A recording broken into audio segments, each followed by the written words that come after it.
कहानी शुरू होती है और हमें दो बसेस को दिखाया जाता है जो कि एक बर्फीले इलाके की ओर बढ़ रही होती हैं। इस बस में एमा नाम की एक औरत होती है जिसके हाथ में उसकी एक छोटी बच्ची जिसका नाम लू होता है। उसका फादर भी होता है जिसका नाम पैट्रिक होता है और पैट्रिक के साथ उसका जिगरी दोस्त भी होता है जिसका नाम जेक होता है। ये लोग हार्मोनी शहर जा रहे थे क्योंकि अब इनके खुद के शहर में हर एक आदमी ज़ॉम्बी बन चुका था और अब इनके बसेस में जितने लोग थे वही लोग अब इस पूरी दुनिया में बचे हैं। अब ये लोग अपने लिए एक सेफ जगह ढूंढने के लिए आगे बढ़ रहे होते हैं। तभी हम देखते हैं कि सामने वाली बस जो इनके साथ चल रही थी वो एक जगह आकर रुक जाती है। अब इनकी बस में दो सोल्जर्स भी थे जो इनकी रक्षा के लिए थे। वो लोग उतरकर जब देखते हैं तो उनके ऊपर कुछ ज़ॉम्बीज आकर अटैक कर देते हैं। अब ये देखकर बस में अफरा तफरी मच जाती है और पैट्रिक उतरकर उस सोल्जर को देखने के लिए जाता है। तब वहां पर सोल्जर मरा पड़ा था तो वो उसकी गन छीनने के लिए आगे बढ़ता है, लेकिन तभी वो सोल्जर होश में आ जाता है और पैट्रिक पर ही हमला कर देता है। लेकिन एन मौके पर जेक आकर उसे बचा लेता है। वो लोग जब बस में दोबारा चढ़ रहे होते हैं तो उनका गेट खुला रह जाता है और इसी के चलते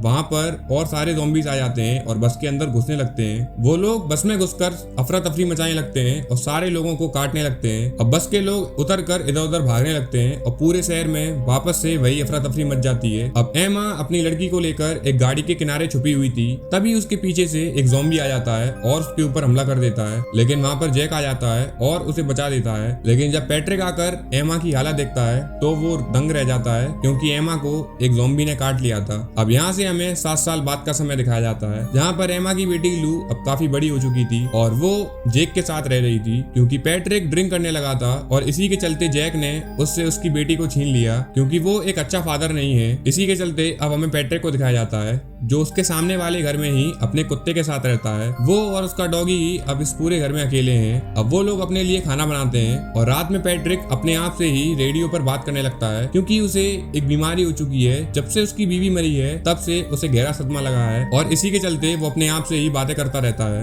अब सुबह होती है और लू उस डॉग को जो पैट्रिक का डॉग है उसके लिए बिस्किट लाती है और उस डॉग के साथ खेलने लगती है। जब जेक अपनी राइफल से वहां पर निशानेबाजी कर रहा होता है तब लू भी उससे कहती है क्या एक बार मैं भी ट्राई करूं, लेकिन लू को वह साफ साफ मना कर देता है। अब रात हो जाती है और जैक लू को एक बॉक्स देता है जिसमें उसकी माँ की कुछ पुरानी चीजें थी और उसकी एक पुरानी फोटो भी थी। वो देखकर लू बहुत खुश हो जाती है और तभी यहाँ से हमें कुछ आवाज सुनाई देती है। असल में ये सॉन्ग उसकी बर्थडे का होता है जो कि पैट्रिक ने अपने स्पीकर पर उसकी बर्थडे के लिए लगा दिया था और पैट्रिक ने लू के लिए एक केक भी बनाया था, लेकिन वो केक अपने ही कुत्ते को खिला देता है क्योंकि उसे बहुत अच्छे से पता था कि मैं अगर इस केक को लेकर जाऊंगा तो जैक उसे लेने से मना कर देगा, जिस वजह से वो ऐसा करता है। अब जैक रात में लू से कुछ बातें करता है और उससे कहता है कि जब तुम छोटी थी तभी तुम्हारी माँ की मौत हो गई थी। अब लू जैक से ये पूछती है कि क्या वह मॉन्स्टर सच में होते हैं, तो जैक लू को बताता है कि वो मॉन्स्टर ठंड की वजह से अब मर चुके हैं क्योंकि इतने बर्फीले मौसम में उन मॉन्स्टर का सर्वाइव करना एकदम नामुमकिन है। लेकिन कहीं ना कहीं ये बात गलत थी। अब रात होती है और लू की आंखें खुलती हैं। अब वो खिड़की के पास जाकर देखती है तो उसे एक मॉन्स्टर दिखाई देता है, पर पता नहीं क्यों मॉन्स्टर ने रोशनी देखकर उस पर हमला नहीं किया। अब लू बहुत ज्यादा डर जाती है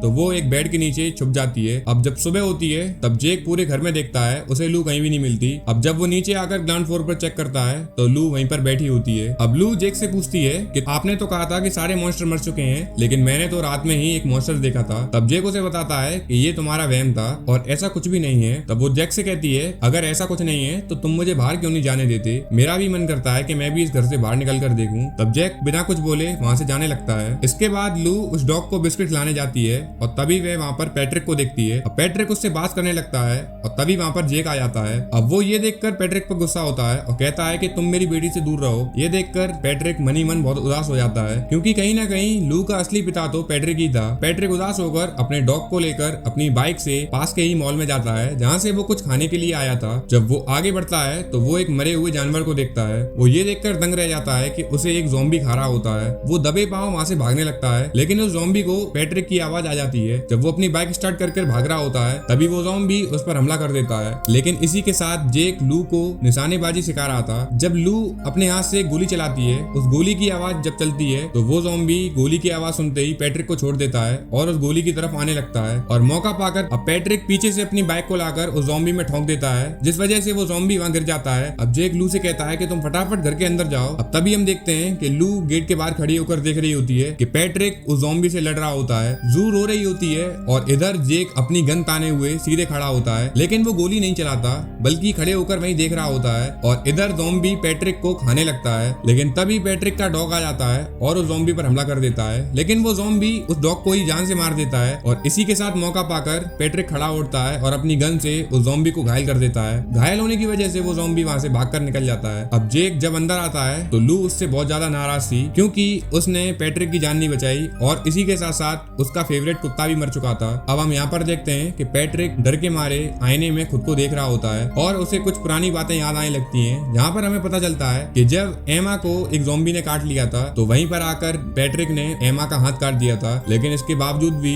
वो उसे बचा नहीं पाया और इसी के चलते वो एक ड्रिंकर बन गया था। अब वो एक गन उठाता है और अपने आप को मारने की कोशिश करता है, लेकिन उसमें इतनी हिम्मत नहीं थी कि वो खुद को ही खत्म कर पाए। अब हमें इसी के साथ लू को दिखाया जाता है जो नाराज होकर एक जगह बैठी होती है। अब जेक उसे मनाने के लिए घर के बाहर निकलता है और उसके मनपसंद फूल देखने के लिए जाता है। उसे एक घर में उसके फेवरेट फूल भी मिल जाते हैं। वो उन फूलों को लाता है और लू को दे देता है। फ्लावर लेने के बाद कुछ फ्लावर तो लू अपनी मॉम की फोटो के पास रख देती है और बाकी के फ्लावर को उस डॉग की कब्र पर ले जाती है जो उसने खुद ही बनाई थी। जब वो ऐसा कर रही होती है तभी उसके पीछे एक ज़ॉम्बी आ जाता है और उसे घायल कर देता है। उसकी ये आवाज सुनकर जेक घर से बाहर निकलता है और उस ज़ॉम्बी पर हमला करने चालू कर देता है। वो उसे बहुत मारता है, लेकिन ज़ॉम्बी भी उसे घायल कर देता है। अब पैट्रिक वहां आ जाता है और उस ज़ॉम्बी को घायल कर देता है। घायल करने के बाद जब जेक की आंख खुलती है तो वो अपने आप को अपने ही घर में पाता है। अब वो जल्दबाजी में खड़ा होता है और घबरा कर चारों तरफ लू को ढूंढने लगता है। जब वो सामने पैट्रिक के घर में जाता है तब उसे पता पड़ता है कि लू एकदम ठीक है। अब वो पैट्रिक को देखता है तो पैट्रिक उसे बताता है कि ये देखो, ये वही ज़ॉम्बी है जिसने तुम्हारे ऊपर हमला किया था। मैंने इसके दोनों हाथ पैर काट दिए हैं। अब ये लोग इतने ज्यादा एडवांस हो चुके हैं कि ये ठंड में भी रह सकते हैं। और एक बात और कि हमारे अंदर इतनी इम्यूनिटी बन चुकी है कि अब हम इनसे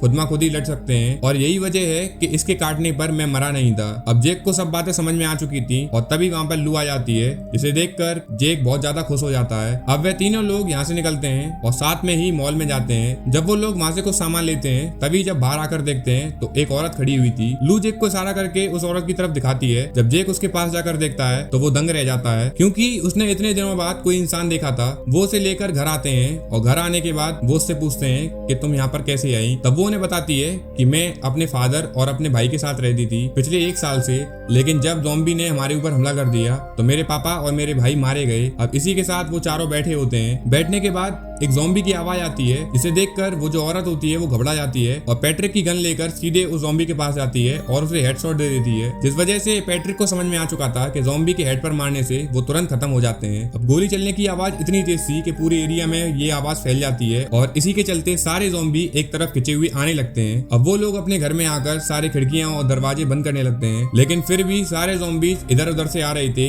एक ज़ॉम्बी जब अंदर आता है तो वो लू पर हमला कर देता है, लेकिन जेक उस पर हमला कर उसकी जान बचा लेता है। अब पैट्रिक उससे कहता है कि तुम कैसे भी करके सारे के सारे लोग बेसमेंट में चलो, वहां से हम अपनी गाड़ी में बैठेंगे और यहाँ से निकलने की कोशिश करेंगे। लेकिन तभी हम देखते हैं कि कई सारे ज़ॉम्बी एक साथ इनके घर में घुसने लगे थे। अब ये सारे लोग साथ मिलकर ग्राउंड फ्लोर की ओर जाने लगे थे और सारे ज़ॉम्बी से लड़ने लगे थे। अब तभी पैट्रिक एक हाथ में रेड फ्लेयर लेता है और जेक से कहता है कि तुम कैसे भी करके गाड़ी में बैठ जाना और सभी लोग यहाँ से निकलने की कोशिश करना। मैं फ्लेयर से इन सारे ज़ॉम्बीज का ध्यान अपनी ओर खींचूंगा, लेकिन जब मैं सहारा दूं तो मुझे भी साथ ले लेना। और तभी हम देखते हैं कि पैट्रिक फ्लेयर को ऑन करता है, जिसकी रोशनी से सारे लोग उसकी ओर आने लगे थे और इसी बात का फायदा उठाकर जेक लू और उस औरत को लेकर गाड़ी में बैठ जाता है और गाड़ी स्टार्ट कर आगे निकलने लगता है। लेकिन यहाँ पर एक ट्विस्ट था, पैट्रिक ने पहले ही जेक को समझा दिया था कि तुम लोग निकल जाना क्योंकि मुझे अपनी बलि देनी ही होगी। और यही होता है, सारे ज़ॉम्बीज ने मिलकर उसे मार दिया था। उसके मरते ही बगल में रखा हुआ पेट्रोल इतनी तेजी से फटता है कि वहां पर बहुत तेजी से ब्लास्ट होता है, जिस ब्लास्ट की चपेट में आकर सारे के सारे ज़ॉम्बी खत्म हो जाते हैं। अब हमें एक नया सीन दिखाया जाता है जहां पर लू और वो औरत और जेक खड़े होते हैं, अपने सामने एक उगता हुआ सूरज को देख रहे होते हैं। और इसी के साथ इस मूवी का एंड हो जाता है। अगर ये मूवी पसंद आई हो तो एक लाइक और सब्सक्राइब जरूर करें। Thank you guys.